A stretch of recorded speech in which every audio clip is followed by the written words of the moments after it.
Hey everybody, how you doing today? Welcome back to All Music with Todd Ledbetter. I've got a very special guest here today with Billy D from Billy D and the Hoodoos. How you doing? I'm good. I'm good. Todd, how about you, bud? I'm doing good. Thank you for being here. I sure appreciate it. No problem. Yeah. Well, what's going on? I mean, there you are with your guitar. Well, I'm more or less. I mean, I make recordings because obviously you have them and you have heard them. But I Absolutely. mostly I'm a live musician who plays, shows and gigs. Right. You've been doing that for a long time. No, that March the 14th was the last show I played. Well, yeah. It's been a Yeah, while, huh? yeah. I mean, I see what you said. Yeah, I've been doing it for a really long time, but it's been a little over 2 months now since I played. Yeah, I know. It's just crazy the way things are going. But boy, you spent a lifetime playing, haven't you? Yeah, pretty much. I started back in the day. I'm from Chicago originally, and I started back in the day. Uh, at teen dances, of course, like everybody did early on, but that's in the 60s. But then in the 70s, I started, when I could go to bars, I started playing, different blues clubs in Chicago, that kind of thing. Played with Junior Wells a bunch of times. And also just, we played the Kingston Mines for a long time every Tuesday night we opened up and backed up Detroit Junior, who was Howlin' Wolf's piano player for many years. Okay. And that kind of thing. So we were on that scene in the heyday. James Cotton, you could walk down the street and see James Cotton, and then Junior and Buddy might be playing somewhere. And, once in a while you see Muddy and people like that. They were like, oh, nobody can see me. Can they see me? Yeah. They were way up there, but I saw Muddy play at least 4 or 5 times, and probably the first time I saw Muddy, I was 17 or 18 years old. So Wow. yeah. Cool. Yeah, what an experience that is. Yeah, I mean, I have just kind of in the last probably like 7, 8 years gotten more into like the blues and really started. I'm a bass player as well, and so I've been Oh, kind of good. enjoying that and really got into some of the older original blues guys, and then sort of correlated all that with what happened in rock and roll through the through the British invasion and all that. Yeah, But it's something that I've actually been in a couple of blues bands since then, so I've really enjoyed it. yeah. And I would say the British invasion was really kind of what turned me on to everything, of course, because I was when that started, I was in grade school, or but either junior high or almost junior high when that started, yeah, and because of the songs and the material they were doing, that led me back yeah, to the guys we're talking about, because the Stones, of course, were doing Muddy Waters songs and stuff like that, right. and the Beatles were doing more Motownish stuff, or Smokey Robinson and the Miracles. So it sort of led me back to the craze of these young musicians from Britain is really what led me to. And then I turned out I was right in the thick of it because I lived in Chicago. So Sure, yeah, that's great. Yeah, I think one of the biggest surprises for me was when I realized that Fleetwood Mac was a blues band back in the day with Peter originally, Green. yeah, Yeah, and yeah, I got into that stuff. I was like, wow, this is great. I love yeah. this. Yeah. Well, I've been enjoying your Something's Wrong record for a couple of years now, probably Oh, like good, good. 3 years. Yeah, I was just so impressed with it. It's a Thanks. beautiful, beautiful record and such a unique sound you have. Very, very original, I think. Oh, thanks. Yeah. Yeah.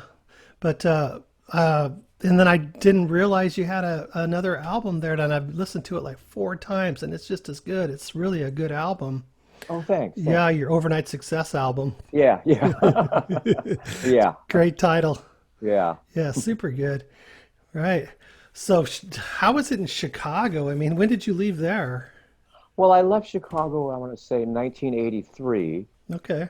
But here, let me turn this over here a little bit. I left Chicago in 1983, And but I was really playing there steadily starting in sort of the late 60s. But, I didn't play in the clubs until I was old enough. So that was in the 70s. And yeah, the live music scene was just bumping. It really was. Yeah. There were clubs within blocks of one another and they were all packed, Mm-hmm. and there was a great club called Minstrels. I saw Michael Bloomfield play there one night. Uh, and down the street from Minstrels was a place called Biddy Mulligan's, which was sort of one of the, banner carrying clubs for a long, long time. And it was a big space. So they had some big acts in there sometimes, which was great. And then down on Lincoln Avenue, you had the Kingston Mines and US Blues and Wise Fool's Pub. And there was just a lot of places to play, great players in the scene. And a lot of guys, my contemporaries, backing up the guys like Junior Wells and that kind of thing. And, we had Kenny Sadek, who's I think he lives in Colorado now, or might be California, great piano player. And he played with Lonnie Brooks and toured with Lonnie Brooks and toured with Gatemouth Brown. And then Steve Freund, one of the best guitar players I've ever seen. And they were all just around the scene playing with different players. And Mighty Joe Young was the first guy I ever saw that had like 150-foot guitar cord. So he could, because there was no wireless, of course. So he could walk out on the street on Lincoln Avenue, and anyway. Bring him on in. Yeah. So yeah, Nice. Pretty cool. Yeah, that's cool. I was reading on your Wikipedia page about your guitar, and I found it interesting that it's a special guitar because it sounds special on your recordings. My Sur. Yeah. Yeah. Yeah. In fact, I just followed that guy today on Instagram. A guitar maker in California named John Suhr, Suhr. But I got that as a gift for I can't remember what birthday it was, but I've had it now for about 15 or 16 years. And I changed the pickups out, and the pickups I have in there now are a Rio Grande Texas humbucker. And then that's in the neck position. In the bridge position it looks like a single coil pickup, but it's called a hot rail. And it's actually like a squished humbucker. And so it's the same size as a single coil, but you can see 2 rows of microphones in it. Okay. So I've got that. I prefer that humbucker, thicker sound. I had a guitar for a long time that got stolen, which was unfortunate. It got stolen a long time ago too, but it was a 53 Les Paul Gold Top with those soap bar pickups in it, and those things just screamed. Yeah. And I really love that fatter, juicier sound because I don't play a lot of notes. So I think we've all had that experience where we've had our favorite guitar stolen. Yeah. Oh, God. I've lost a couple in my life. Yeah. Yeah. Yeah. I had a few years ago, I lost one too. Oh. Not a good feeling. Oh, terrible feeling. Yeah. Yeah. Well, I wanted to talk about your records for a minute. Please, please. Because there's something. Did you record those yourself, or did you go into a studio? Or well, both of them were done in a studio, and the first one I actually was recorded in Santa Fe, and the gentleman that actually engineered, mixed, and mastered it is Craig Neal, and I owe him a lot because he really opened up my eyes to. I had made a couple of CDs prior under the name the Hoodoos. Some of the same songs were on those, and there were some different songs on those too. But he approached me one time, and he said that when I was playing, at somewhere, and he said, "I really love your songs." He goes, "But I don't think your CDs are being produced to the level they could be." And he said, "When you write another song, let me know, and I'll record it for free." And that's how that Something's Wrong CD started. So, and the song I had written was called "Why You Do It," which is the third song on the CD. That's a great song. I like that song. Thank you. And we recorded that one first, and then we made arrangements, deal, to record the rest of it, even though I didn't really have, a lot of money at that point. So we just made a deal and a percentage thing to record the rest of the CD. So "Something's Wrong" was a brand new song written during the recording of it, and what else? I can't remember what else I wrote right then. But I wrote a few songs right then, and "Something's Wrong" was one of them. That's a great song. That was the first song that I heard from you, and that's what Oh, good, Somehow, when good. I was like researching the blues and stuff like that, somehow that popped up, and I was just entranced by that song, and that's where I kind of discovered you, and I just started diving into your music. But that producer did a great job because Yes, that Craig did. album Yeah, sounds amazing. yeah, he did a great job, and it's funny to meet people like that, Todd. Because you think, well, you're playing, you're singing, you're writing, Yeah. and that's the deal. And okay, and someone's going to record you, Hmm. and the songs, usually the songs are pretty good because I have kind of a knack for that part of it more so than anything maybe. Yeah. And then you hear it when someone knows what to really do with it. Yeah. Boy, And it's yeah, like, it wow, is sounds that so me? good. You know? Everything is so present. All the drums, the bass Yep. is just present. And then, when you do an overdub, whether it be rhythmically or a lead over, it blends so well. Yeah. It just sounds really good, and it's just a perfect sounding record. And I owe you're a lot of and that to him. yeah, I really do, Todd. I owe a lot of that to Craig. And also my favorite guy I've ever worked with was the bass player on that. His name is Jeff Sipe. He's a big, big guy. They call him mm, Big Jeff. And Big Jeff, even when I go back there now to play, I still play with him. And we've been playing together now for 18 years. wow, And he played on the CD. And then the drummer on that was two drummers. Actually, Craig, the producer, really good drummer, mm, played drums on about 4 or 5 cuts. And the rest of them was a Mikey Chavez, who's just one of the best percussionist drummers I've ever met in my life. Just great, great player. So, yeah. Well, you were talking about having a knack for the songwriting, and that's one thing I really noticed was even lyrically, you have a way of telling a story that's like a complete story, in a 3-4 minute song, and it's really engaging, it's not, and then some really great hooks and some really great lines, oh, thanks, thanks. Yeah. especially that something's wrong. I mean, that's just one example. I like that when you kept singing about something's wrong, and then you said, well, wait a minute, Yeah. there's something wrong with me too. Yeah. I like that. Yeah. Yeah. Very Yeah. clever. I thank you. I really appreciate that because, like I said, I play guitar pretty good, but I play guitar mostly so I don't have to hire somebody to do it. Oh Because yeah, I sounds. always, I would always say that I grew up in the age of the first bands I really loved were, I mean, I loved the Everly Brothers, and then when I was a kid, I was a little kid then, but with the Beatles and the Stones, and really everything was about the song, and it was never about. And they were great players. The Beatles and the Stones are great players, all of them, but it was never about, the musicianship was part of the song.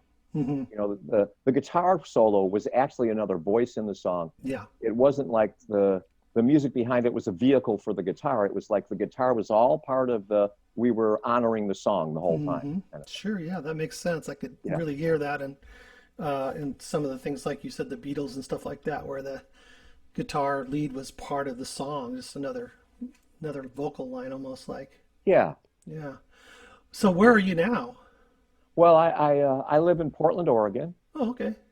and it's really nice here. It's really nice today. It's sunny out, 70 something. It's a great town, great music scene, um, of which we are a part of and glad to be a part of it. And a lot of festivals up here. And it's on the West Coast, which means I won't this year, but usually every year I travel to California and play a few shows and that kind of thing. And then Washington, of course, which is right up above us. And there's a really good music scene out here. There's a lot of festivals and that kind of thing within 3 hours of here. Yeah, that's good. That's nice to kind of be located in a central place where you can Yeah. get out and uh, have that ability to play. That's Yeah. super cool. Hey, I would like to play a video of yours, but unfortunately my system won't play the video part very very good. So how about if we just do a song off of the Spotify and let some of the people that are watching this Sure. Yeah. hear some of your music. Okay. All right, let me pull up my screen and I'll get that going.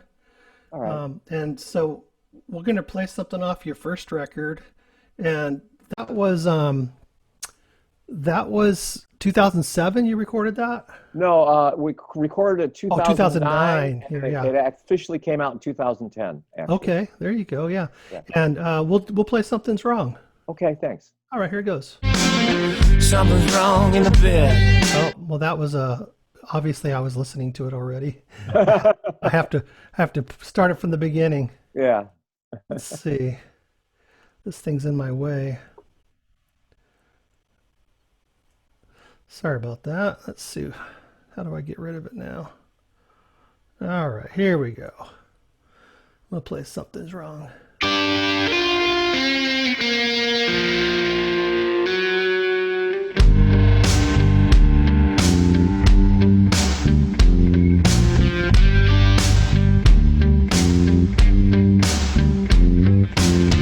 I hear you, baby, cry in your sleep.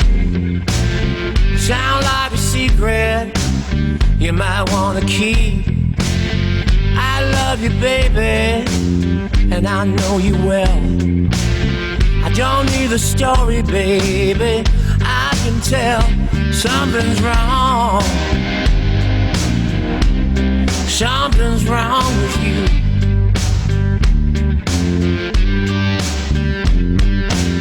It won't be too long now, baby, there's something wrong with me too. Now tell me, baby, who do you see? Is someone else there, or is it me? Am I your lover, or just in the way? I don't know the answer, baby, so all I can say is something's wrong. Something's wrong with you.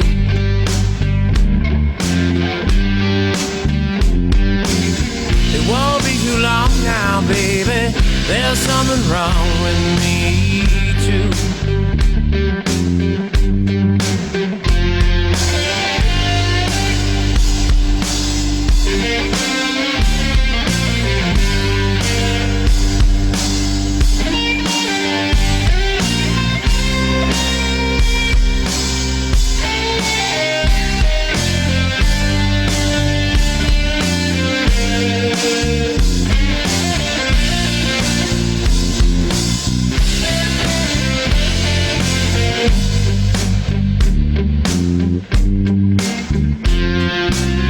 Something's wrong in the kitchen, something's wrong in the bed, something's wrong in your eyes, baby, there's something wrong in your head, something's wrong, there's something wrong with you.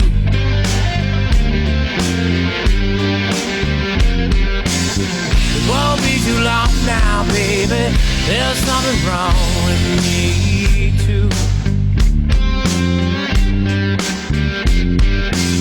It won't be too long now, baby, there's something wrong with me too.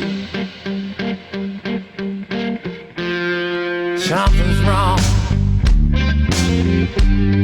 Something's wrong with you. Something's wrong, and I don't know what to do.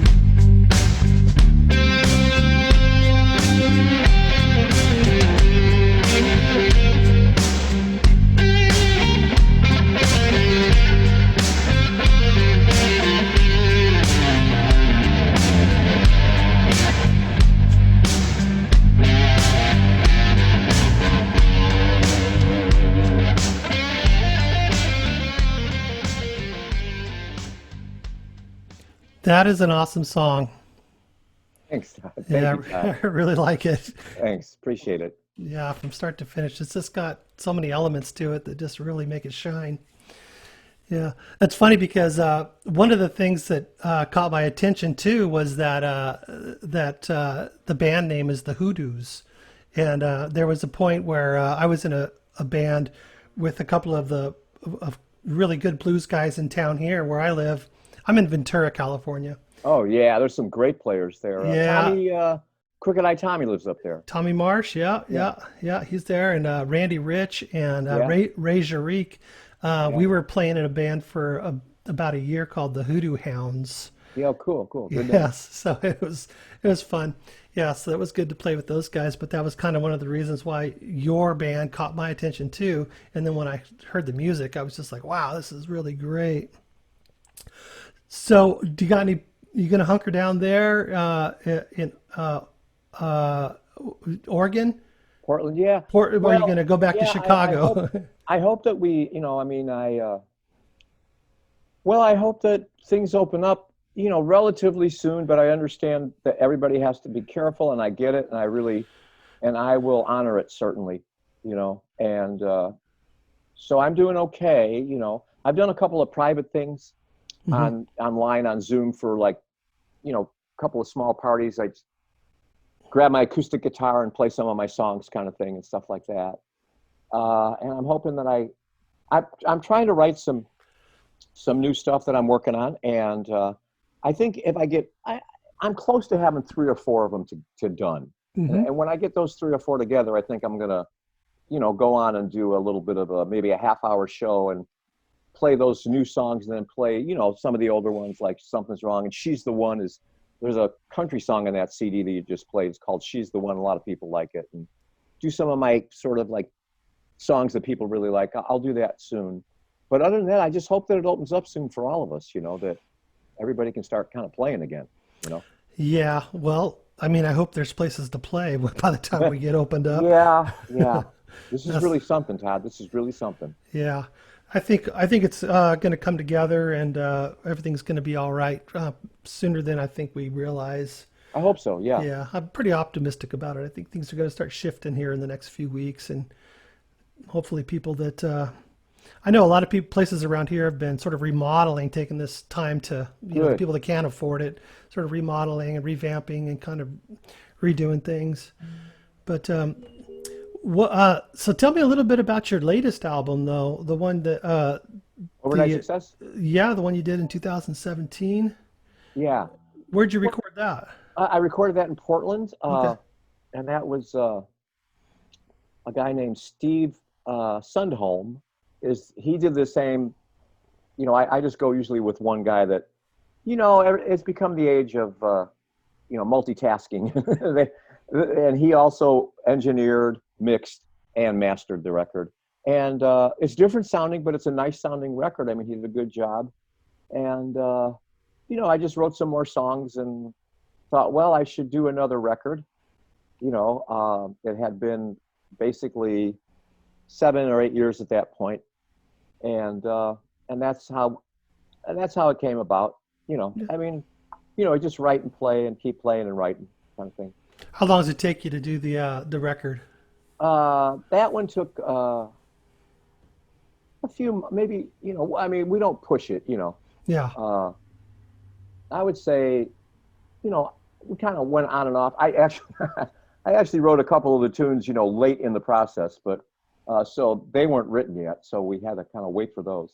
But I don't know, I probably went for about maybe 2 months, Yeah. 8 or 10 weeks probably. Yeah. Yeah. You didn't have the 2 years spending all your time in the studio like they did back in the day. No, no. Spent all the time partying in the studio and no recording. Yeah, no partying. Yeah, that's a thing of 30 years ago. 30. Right. Yeah. It's like Yeah, get down to business these days. yeah. Yeah. So Well, Billy, I really appreciate you jumping on here and talking about your music. It's been a really special occasion for me, and it's a pleasure to talk to you.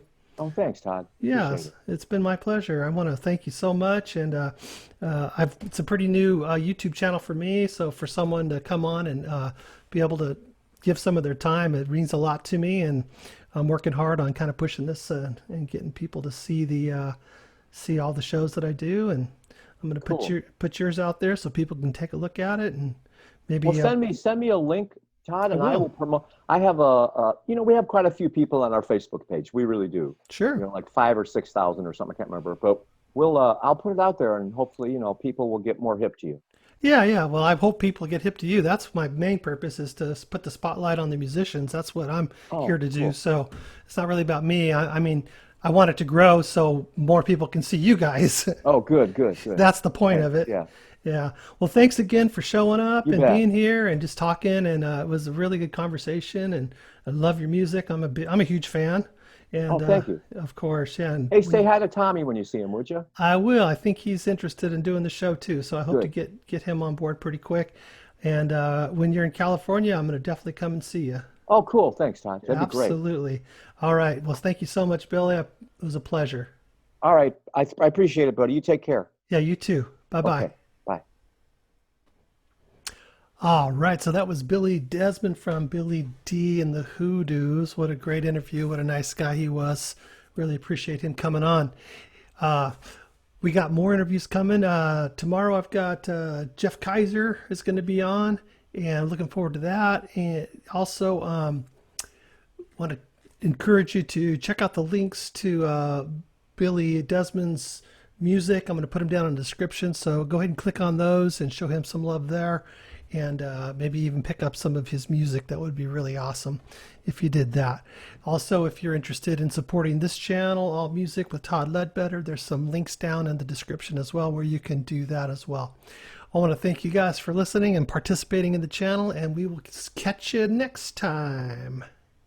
Bye-bye.